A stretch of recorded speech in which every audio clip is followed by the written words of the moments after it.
Um, hmm, oh. And why did I want to be following them? I didn't. That's the answer to that question. Ooh, no. And then this bitch, which is like a golden shower of just piss yellow.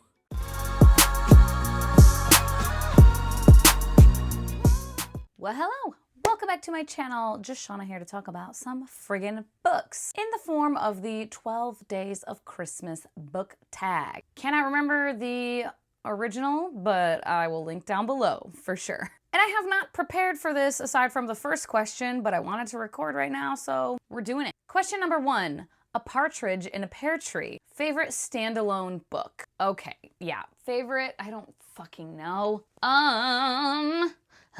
Ooh, no. I mean, does like historical fiction count? Because like that's always standalone pretty much, right? Because I mean, City of Girls for sure, and I'll Give You the Sun, which is contemporary. For fantasy, I'd have to give it a reread, but I'm thinking The Chosen and the Beautiful. Number 2, Two Turtle Doves. Fictional OTP / favorite ship. So your favorite couple. I'm kind of thinking, I think I'm gonna go with Alexia Terabati and, God, I can't remember her husband's name. Lord Mackerham. What's his first name? I can't fucking remember his first name. Lord Mackin. Mackin? Yeah, I don't remember his fucking first name, but I love their relationship, so. Number 3, Three French Hens. Favorite trilogy. Gotta be probably the Ending Fire trilogy or the Hunger Games.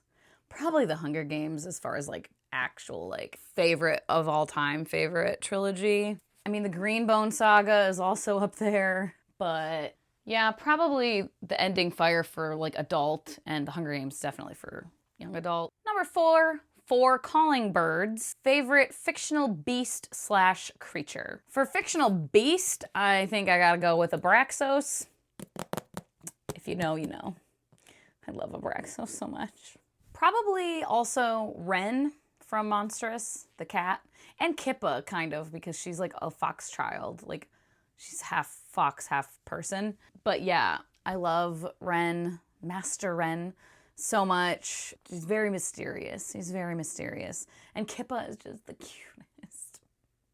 I love Kippa. Number 5, 5 golden rings show 5 golden books. Do I have 5 golden books? Fabulous question. Okay, this one's kind of coppery, but can we count it? I'm counting it. This one's pretty golden. I don't know, it's kind of beige, but there's like foiling here. There's foiling all throughout here that's gold, so I'm going with that. I don't want to take it out, but this is the most golden for sure. It's like this, but I don't want to pull it out because it's hard to get back in. And then this bitch, which is like a golden shower of just piss yellow. I still hate this so much. The rest of the paperbacks in this series are like dark black, dark blue with like a pop of color. And then with this, they went full piss yellow. I hate it. Whatever. Number 6, 6 Geese A-Laying. What is your least favorite book? Least favorite book of all time. I mean, jumps to mind right away is House of Sky and Breath by Sarah J. Maas. Like, sweet baby Jesus. I hated that. But let me see. The Beautiful and the Damned by F. Scott Fitzgerald, I fucking hated a lot too. Just the most irredeemable piece of shit. Not just like unlikable characters, like just I fucking hated them. And why did I want to be following them? I didn't. That's the answer to that question. Dark Dawn by Jay Kristoff, after really liking the first one. What the fuck was it? It's hard because most of the time when I'm disliking a book that much, I just DNF. So I have a lot of DNFs that probably would have been like most hated. And then I have like 2.5s. Like the ones I'm saying, most of them are 2.5. Some of them are 2. Number 7, 7 Swans A-Swimming. Show a book with water on the cover. Oh, oops, sorry. Knocked over my little Polly Pocket. Eee. Here we go. Adventures of Amina al-Sarafi. Bunch of water. I don't know why the water had to make that noise, but it did. Number 8, 8 Maids a Milking. Which fictional food do you wish you could taste? None? I don't know. I can't think of a fictional food right now that I remember, so no idea. Number 9, 9 Ladies Dancing. Favorite dance between two characters? I truly could not fucking tell you at all. I mean, from a TV show, The Vampire Diaries, Damon and Elena, I think in season 1, that one dance, the Founders Ball or some stupid shit, they always have shit there. Maybe that one? I can't think of any dances right now, Jesus Christ, even in TV shows. Number 10, 10 Lords a-Leaping. Favorite book to movie adaptation. And I think I gotta go with The Hunger Games. Yeah. It's because it's very different from the books, because the books are in Katniss's head. And so you get a lot more like detail and understanding. But even so, they managed to do that differently in the movies and still make the movies just really good, really solid. Number 11, 11 Pipers Piping. Favorite book to movie adaptation soundtrack. Okay, it's not movie, but TV show. I gotta go with Game of Thrones. What's his fuck? Ramin Djawadi?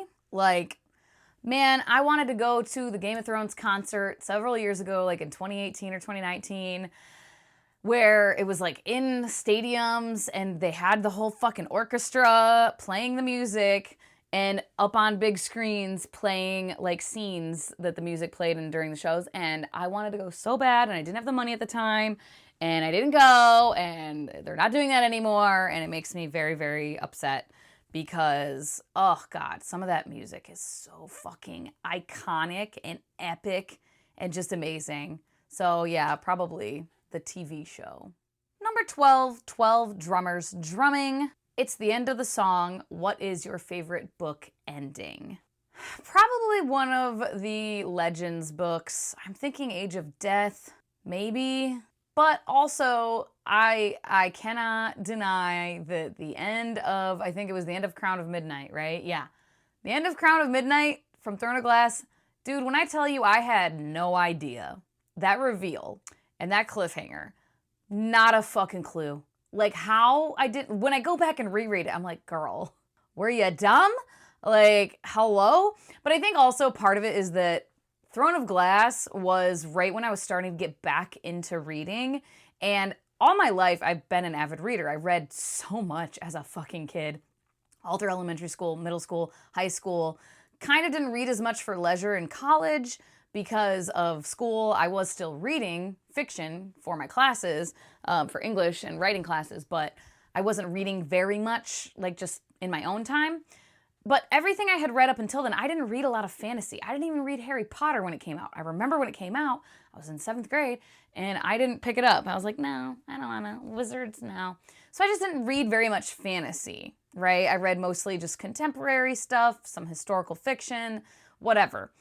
And so when I got back into reading a couple years before joining BookTube, fantasy, I had like barely been dipping my toes in. And Throne of Glass was one of the first ones. And so I think now I also have, when you ingest a lot of a particular genre, you pick up on the tropes and the things. At that time, I had nary a clue about the tropes, and I don't even want to say the names of the tropes in case anyone hasn't read Throne of Glass and plans on it, because it would definitely give things away. But yeah, the end of that book, that big reveal, I was shooketh. Like, when I tell you I screamed, just like, what? Like, oh my God, what?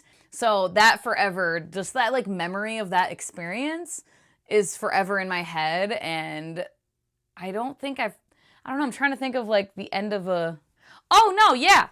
The first time since then that I felt that, I remember saying, was the final strife. The end of this first book, there's a reveal that, holy shit.